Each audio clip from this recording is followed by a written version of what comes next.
बिस्मिल्लाहिर्रहमानिर्रहीम। नाज़रीन अस्सलाम वालेकुम, मैं हूँ इमरान वसीम। नाज़रीन, chief justice of Pakistan justice Umar Ata Bandial ने एक बड़ी शख्सियत के साथ मुलाकात की। ये बड़ी शख्सियत कौन है और ये मुलाकात कहाँ पे हुई, ये तफसीलात इस प्रोग्राम में आपके साथ हम शेयर करेंगे। इसके अलावा नाज़रीन, जो ये कहा जा रहा है कि जो सुप्रीम कोर्ट का फ़ैसला है पंजाब और खैबर पख्तूनख्वा में इंतखाबात के हवाले से, इस फ़ैसले पर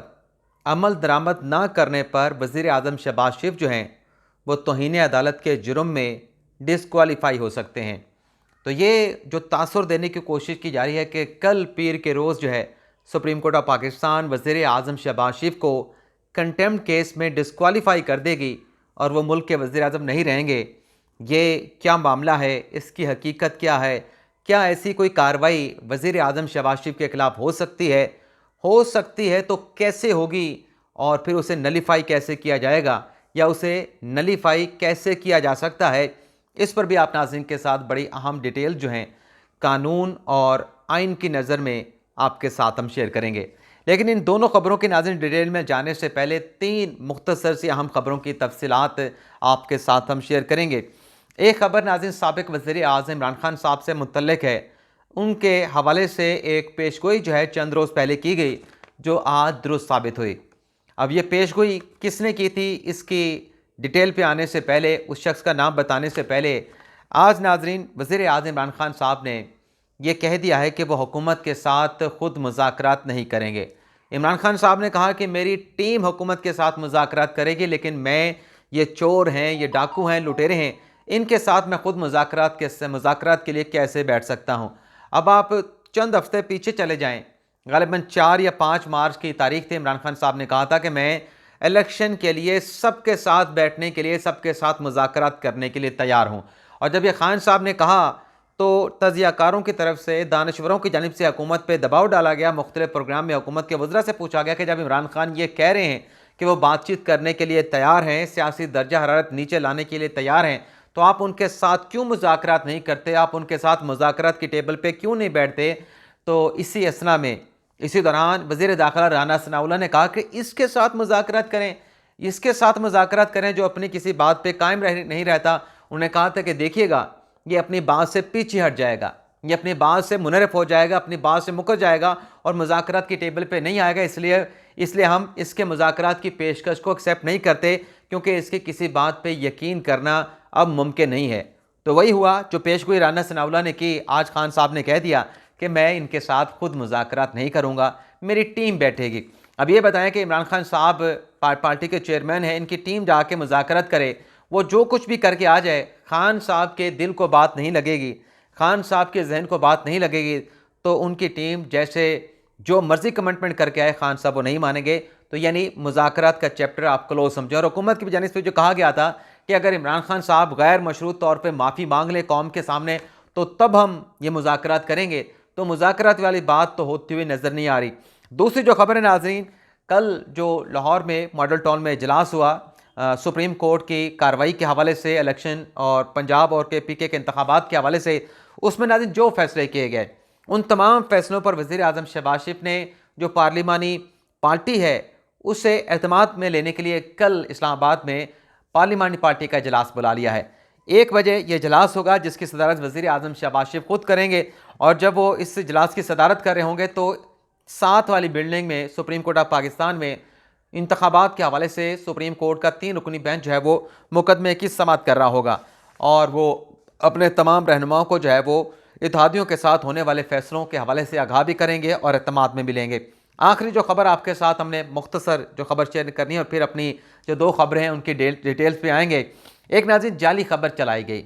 एक जाली खबर का प्रोपोगंडा किया गया। वैसे तो एक जाली खबर नहीं, 2 खबरों का प्रोपोगंडा किया गया। एक वो इसराइल के साथ तिजारती ताल्लुकात के हवाले से, वो खबर भी झूठी साबित हुई, PTI का प्रोपोगंडा साबित हुई। बाबर अवान साहब ने उस पर प्रोपोगंडा किया, श्री मज़ारी साहब ने प्रोपोगंडा किया, उस पर दूध का दूध पानी का पानी हो गया। उसकी बहस में मैं नहीं जाऊँगा। एक और नाज़रीन नोटिफिकेशन जाली सोशल मीडिया के ऊपर वायरल किया गया कि हुकूमत की जानिब से पेट्रोलियम मसनूआत की कीमतों में इजाफा कर दिया गया है। पेट्रोल 21 रुपये बढ़ा के 293 रुपये और डीजल 18 रुपये बढ़ाकर जो है वो 311 रुपये कर दिए गए हैं। तो ये जो फेक नोटिफिकेशन सोशल मीडिया पे वायरल किया गया, इस पर नाज़िम वज़ारत पेट्रोलियम ने जो एफआईए के साइबर क्राइम विंग है उसे कार्रवाई करने की दरख्वास्त दे दी है कि जिसने ये सोशल मीडिया पे इस किस्म का जाली फेक नोटिफिकेशन वायरल किया है उसके खिलाफ जो है वो कार्रवाई की जाए, क्योंकि आवाम को जो है वो गुमराह करने की कोशिश की गई हुकूमती मामलात के हवाले से, हुकूमती फैसलों के हवाले से। अब आ जाते हैं जो कहा फवाद चौधरी साहब ने कहा कि पीर के रोज़ सुप्रीम कोर्ट जो है वो शहबाज शरीफ को तौहीन अदालत के केस में डिस्क्वालीफाई कर देगी।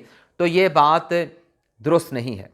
कानूनी तौर पे भी और आइनी तौर पे भी। अब आपको बताते हैं कि सुप्रीम कोर्ट ने फैसला अब देना है। वैसे तो जो सुप्रीम कोर्ट ने फैसला दिया, जो पहले दिया था 1 मार्च को, उस पर इलेक्शन कमीशन ने सदर साहब के साथ कंसल्टेशन करके जो ऐलान किया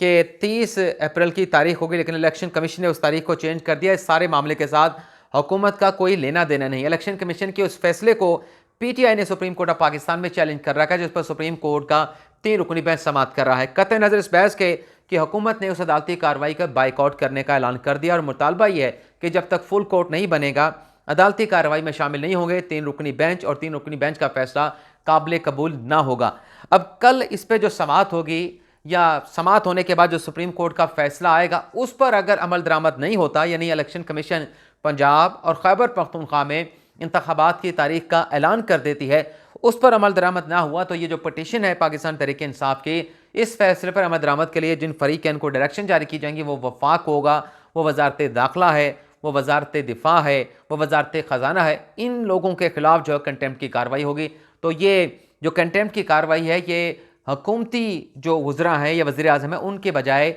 ये जो सेक्रेटरी हैं मुतल्लिका वजारतों के, उनके खिलाफ तौहीन अदालत की कार्रवाई इनिशिएट होगी। लेकिन फ़र्ज़ कर लें कि ये कार्रवाई किसी हुकूमती वज़ीर के खिलाफ, राना सनाउल्लाह के खिलाफ शुरू हो जाती है। मैं पॉसिबिलिटी आपको बता रहा हूँ कि चलें इन्हीं की बात को मान लेते हैं कि राना सनाउल्लाह के खिलाफ कंटेम्प्ट का नोटिस इशू हो गया या शहबाज शरीफ को कंटेम्प्ट का नोटिस इशू हो गया। लेकिन उससे पहले आप ये देखें कि हुकूमत की जानिब से जो कानून पास कराया गया है आर्टिकल 184(3) के मुकदमात के हवाले से, जो कि अभी मुजवज़ा कानून है और उस पर सदर साहब के दस्तखत होना बाकी रहते हैं, लेकिन सदर साहब जो हैं उस पर दस्तखत नहीं कर रहे। लेकिन देखें कि अगर सदर साहब ने उस पर जितना भी वक्त लिया, ज़्यादा से ज़्यादा वो 24 दिन का वक्त ले सकते हैं। 4 से 5 दिन ऑलरेडी गुजर चुके हैं, तो 20 दिन मजीद गुजर जाएंगे। तो ये जो कानून है वो सदर साहब इससे इनकार करें, जो कुछ मर्जी करें, वापस भेजें, अल्टीमेटली या ऑटोमेटिकली आइन के मुताबिक कानून बन जाएगा। यानी सुप्रीम कोर्ट अगर पंजाब और खैबर पख्तूनख्वा के इंतखाबात के हवाले से फैसला दे भी दे तो फिर 15 से 20 रोज़ के बाद या 22 रोज़ के बाद हुकूमत के पास ये राइट होगा कि अदालत उज़्मा के इस फैसले को वो अदालत उज़्मा में सुप्रीम कोर्ट ऑफ पाकिस्तान में चैलेंज कर दे, अपील दायर करके। और जब अपील नाज़रीन आएगी उस अपील पर यह बेंच समाअत नहीं कर पाएगा, ये 3 रुकनी बेंच समाअत नहीं करेगा, बल्कि जो 5 जजेस बाकी रहते हैं, मेरे ख्याल से जो 5 जजेस बाकी रहते हैं, जिसमें जस्टिस काजी फाइज इसा हैं, जस्टिस सरदार तारिक मसूद हैं, आयशा मलिक साहबा हैं, जस्टिस हसन रज़ी साहब हैं, जस्टिस शाहिद वही साहब हैं, वो फिर उस अपील के ऊपर लार्जर बेंच समाअत करेगा, जिसकी सरबराही मेरे अंदाजे के मुताबिक जस्टिस काजी फाइज इसा करेंगे। और जब वो अपील आएगी तो उसमें हो सकता है कि जो पटिशनर हों, ज़ाहिर सी बात है कि हुकूमत अपील में जाएगी, वो हो सकता है जस्टिस काजी फाइसा से कहें कि आप इसमें लार्जर बेंच बना दें। तो फिर ये नज़र आ रहा है कि पहली समाअत के ऊपर जो सुप्रीम कोर्ट का फैसला होगा कि इलेक्शन कब कराने, किस तारीख को कराने हैं, वो सस्पेंड कर दिया जाएगा, क्योंकि हुकूमत की हुक्म इम्तना की दरख्वास्त होगी और साथ में लार्जर बेंच बनाने की, फुल कोर्ट बनाने की दरख्वास्त की जाएगी, इस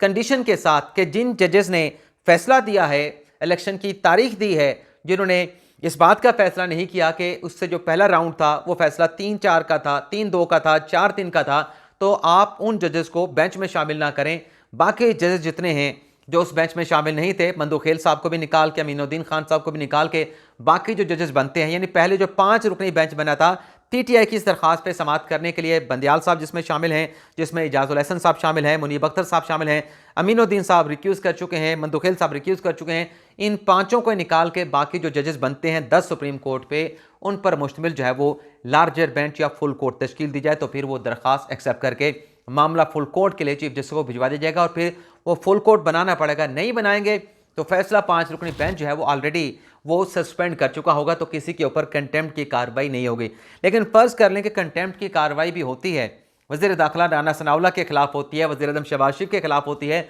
और उन्हें तौहीन अदालत का मुर्तकब करार दे दिया जाता है, यानी तौहीन अदालत का मुर्तकब करार दे दिया जाता है। इस सूरत में भी, यानी अपील का ऑप्शन ना भी हो, ये कानून पास ना भी हो, तब भी नाज़रीन दूसरी सूरत में जब ये शहबाज शरीफ को ये बेंच जो है वो डिस्क्वालीफाई करेगा, तो फिर उसके पास इंट्रा कोर्ट अपील दायर करने का हक होगा, राइट होगा कि तौहीन अदालत के फैसले के खिलाफ वो सुप्रीम कोर्ट ऑफ पाकिस्तान में तौहीन अदालत के कानून के तहत, तौहीन अदालत का कानून ये ऑप्शन देता है कि आपको अगर कंटेम्प्ट में कन्विक्ट किया गया है तो आप इंट्रा कोर्ट अपील दायर करके उस फैसले को चैलेंज कर सकते हैं। तो शहबाज शरीफ या राना सनाउल्लाह हुए या वज़ीर ख़जाना हुए या वज़ीर दिफा ख्वाजा आसिफ हुए, उनके खिलाफ कंटेम्प्ट की कार्रवाई अगर शुरू की गई और कन्विक्ट किया गया तो फिर उस पर वो इंट्रा कोर्ट अपील दायर करें। वो इंट्रा कोर्ट अपील जो है वो ज़ाहिर सी बात है कि वो न जैसे इजाज़ुल हसन साहब के पास लगेगी, ना वो मुनीब अख्तर साहब के पास लगेगी, ना वो चीफ जस्टिस साहब के पास लगेगी, वो लगेगी सुप्रीम कोर्ट के सीनियर जज के सामने। तो वो जस्टिस काजी फाइसा भी हो सकते हैं, वो सरदार तारिक मसूद का बेंच भी हो सकता है, या अफरीदी साहब का हो सकता है, मंसूर अली शाह साहब का हो सकता है। तो ये इस तरह के सीनियर जज साहबान के पास लगे और वहाँ पर फिर अल्टीमेटली क्या फ़ैसला होगा ये खुदा जानता है। लेकिन मैं कहना ये चाह रहा हूँ, ये तमाम चीज़ें, ये तमाम एस्पेक्ट आपके सामने रख के कि वज़ीर आज़म शहबाज शरीफ हों, वज़ीर दाखिला राना सनाउल्लाह हों, या वज़ीर दिफा ख्वाजा आसिफ हों, या वज़ीर ख़जाना इसहाक़ डार हों, कंटेम्प्ट में उन्हें कन्विक्ट करना इतना आसान ना होगा, इतना आसान ना होगा। और जब ये मामला चलेंगे तो पुलों के नीचे से बहुत पानी गुजर चुका होगा, बहुत ज़्यादा पानी बह चुका होगा और हालात जो है वो कुछ और करवट जो है वो अख्तियार कर चुके हैं। लेकिन कतई नज़र बहस के वज़ीर अपना चीफ जस्टिस ऑफ पाकिस्तान के साथ किसने मुलाकात की है, कहाँ पे मुलाकात की है, बड़ी शख्सियत कौन है, इस पर नाज़रीन आपके साथ अब तफसीलात शेयर कर लेते हैं। आपको याद होगा कि जुमे के रोज़ जो आखिरी समाअत है उस पर पाकिस्तान बार काउंसिल के दो अहम पब्लिक जो बैरियर थे, जो वाइस चेयरमैन है पाकिस्तान बार काउंसिल के, जो चेयरमैन एग्जीक्यूटिव कमेटी हैं, वो पेश हुए थे और उनकी जानब से कहा गया कि आप इंतज़ामी साइड पे फुल कोर्ट इजलास बुलाएं। तो चीफ साहब ने कहा था कि मैं इस हवाले से जो हमारे पास 2 दिन होंगे, हफ्ते का रोज़ और इतवार के रोज़, मैं मुलाकात करूँगा, मैं इस हवाले से कोशिशें करूँगा, कुछ ना कुछ किया जाएगा। यानी चीफ साहब ने कहा था कि हम इंटरनल अपने मैटर्स को देखने की कोशिश करके उसे सॉर्ट आउट करने की, उसे हल करने की और जो दर्जा हरारत है उसे नीचे लाने की कोशिश करेंगे। दूसरे लफ्ज़ों में चीफ साहब ने एतराफ़ किया था, जो हमें लगा पार्शी, जो हमें इंप्रेशन मिला कि सुप्रीम कोर्ट के अंदर इख्तलाफात मौजूद हैं। अब हमें जो खबरें मिली हैं कुछ सोर्सों की तरफ से, एक तो यह कहा गया है कि वैसे आपको बता दें कि मैं किसी दोस्त की खबर की कंट्राडिक्शन नहीं करूंगा, उसकी तरदीद नहीं करने जा रहा, उसकी खबर को गलत नहीं कहने जा रहा, लेकिन मैं अपनी खबर आपके साथ शेयर करने जा रहा हूं। खबर नाज़रीन है कि कल जब सुबह मैं सुप्रीम कोर्ट ऑफ पाकिस्तान पहुंचा तो मुझे जो वहां पर इंफॉर्मेशन मैंने गैदर की वो ये थी कि कल से लेके जब हम ये वीलॉग रिकॉर्ड कर रहे हैं, अभी का नहीं मालूम, इससे पहले यानी अफ्तार से पहले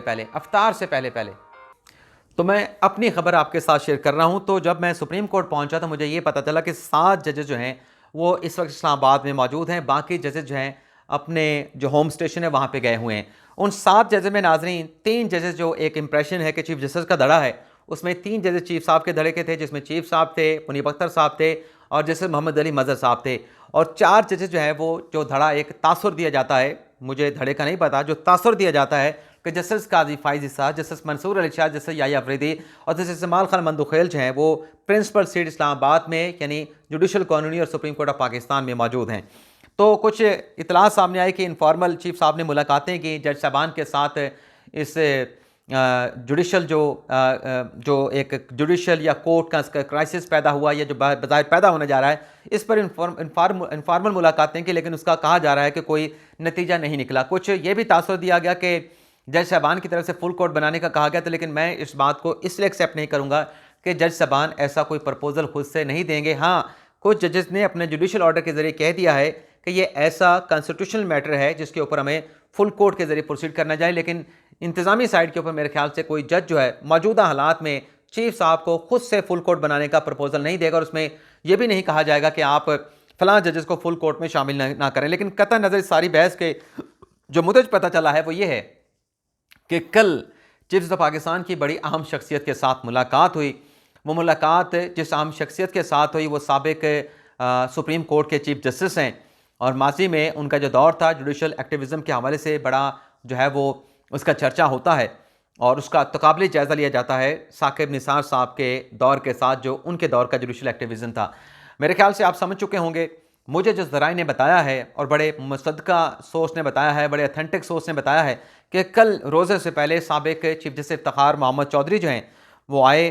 चीफ जस्टिस से उनकी रहायशगाह पे, उनका जो बंगला है, जो कोठी है जुडिशल कानूनी में, वहाँ पे उनके साथ मुलाकात की। और ज़रा ये बता रहे हैं कि इस मुलाकात में जो साबिक चीफ जस्टिस इफ्तिखार मोहम्मद चौधरी साहब हैं उन्होंने चीफ जस्टिस को कहा कि जो मामला सुप्रीम कोर्ट के हैं इसे हल करना आपकी जिम्मेदारी है, आप इसको देखें कि किस तरह से हल करना है। किसी का ना सोचें, किसी का ना देखें, अपने इदारे का सोचें, अपने आप का सोचें, सुप्रीम कोर्ट का सोचें, पाकिस्तान की भलाई का सोचें और इस मामले को हल करने के हवाले से आपको पहला कदम आगे बढ़ाना होगा। और आपको ये बता दें कि जो इफ्तिखार मोहम्मद चौधरी साहब हैं वो बलूचिस्तान से चीफ जस्टिस बने थे, जिस तरीके से भी बने थे, लेकिन जो काजी फाइसा साहब हैं वो भी बलूचिस्तान हाई कोर्ट के चीफ जस्टिस रहे। इफ्तिखार मोहम्मद चौधरी साहब ने उन्हें वहाँ पर बराह रास्त जो है वो चीफ जस्टिस लगाया था। कुछ दोस्त ये एतराज़ उठाते हैं कि देखें काजी फाइसा साहब को बराह रास्त सुप्रीम कोर्ट का चीफ जस्टिस लगा दिया, तो काजी फाइसा साहब को ना लगाते तो किसी और को भी लगाते तो वो भी बराह रास्त बलूचिस्तान के चीफ जस्टिस ही लगने थे, क्योंकि उससे पहले जो कोर्ट थी वो मुकम्मल तौर पे खाली हो चुकी थी। जो 3 नवंबर 2007 की इमरजेंसी के खिलाफ सुप्रीम कोर्ट ने फैसला दिया था, उस फैसले के नतीजे में तमाम के तमाम जज साहबान बलूचिस्तान हाई कोर्ट के फारिग कर दिए थे। तो जो भी लगता है, चाहे वो जस्टिस काजी फाइसा भी ना होते या जस्टिस काजी फाइसा होते, उसने पहली मरतबा ही बलूचिस्तान हाई कोर्ट का चीफ जस्टिस लगना था। और जमाल खान मंदुखिल साहब का ताल्लुक भी बलूचिस्तान हाई कोर्ट से है और वो बलूचिस्तान हाई कोर्ट के चीफ जस्टिस की हैसियत से एलिवेट होकर सुप्रीम कोर्ट आए थे। तो ये एक बड़ी अहम मुलाकात हुई। इस मुलाकात के हवाले से आपको आगाह करना था। आपसे इजाज़त चाहते हैं। अल्लाह ताला हम सबका हामी नासिर हो। अपनी दुआओं में याद रखिएगा। अल्लाह हाफिज़।